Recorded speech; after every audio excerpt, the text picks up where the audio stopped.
Welcome to Lost in the Woods, a 15-day countdown to the worldwide release of The Legend of Zelda Breath of the Wild. In this series, I'm dissecting one game from the Zelda franchise every day with the goal of separating the core Zelda game elements from the fluff. I'll show you how Breath of the Wild is the culmination of 30 years worth of Nintendo defining, losing, rediscovering, and finally perfecting exactly what makes a Zelda game great.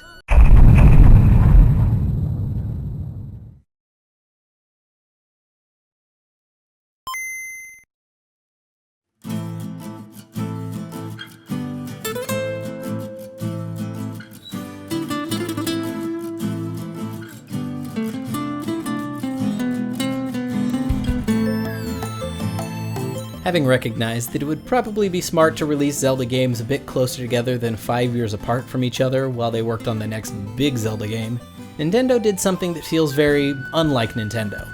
They licensed their expensive IP to a third party, giving Capcom full reign to make a second handheld Zelda game. But rather than make one measly Game Boy Color game, they were overachievers and made two at the same time.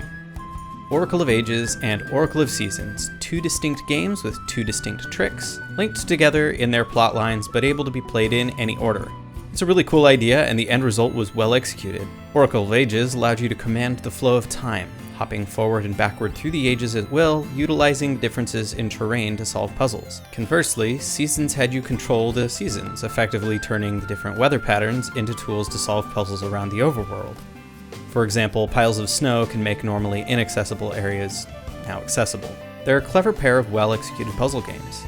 Unlike the dual-release Pokemon games, the Oracle games don't occur simultaneously in a parallel universe type deal.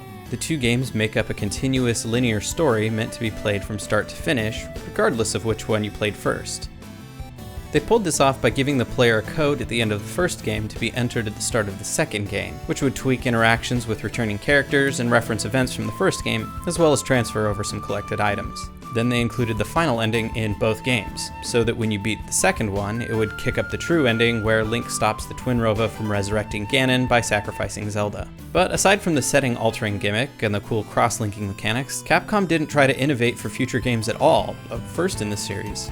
Granted, this was probably part of a contract with Nintendo, but it kinda made you wonder, what about these games were special enough to be included in the Zelda franchise?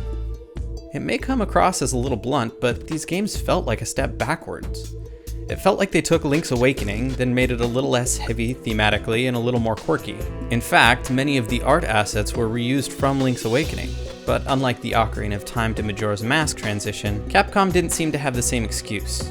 Entire bosses were even lifted right out of Link's Awakening and dropped unceremoniously into the Oracle games. I guess this makes some sense, considering it was supposed to be a prequel to Link's Awakening. The final ending cuts off with Link stepping into a boat that looks eerily similar to the one at the start of Link's Awakening. It doesn't help shake the feeling, though, that the Oracle games were little more than a set of lower-budget spin-off games meant to keep fans engaged while they waited for the next real Zelda. The Oracle games did bring an unintentional innovation to the franchise, however. Since this is the first handheld game since the 3D console releases, there were now two types of Zelda games, the 2D ones and the 3D ones. Each kind of game came packaged with its own personality and expectations. As we'll see in later videos, the handheld games have tended to harken back to the A Link to the Past roots and are generally less serious feeling, while the console games have been reserved for the in-depth character development, stunning visuals, and serious attempts at massive innovations to the franchise.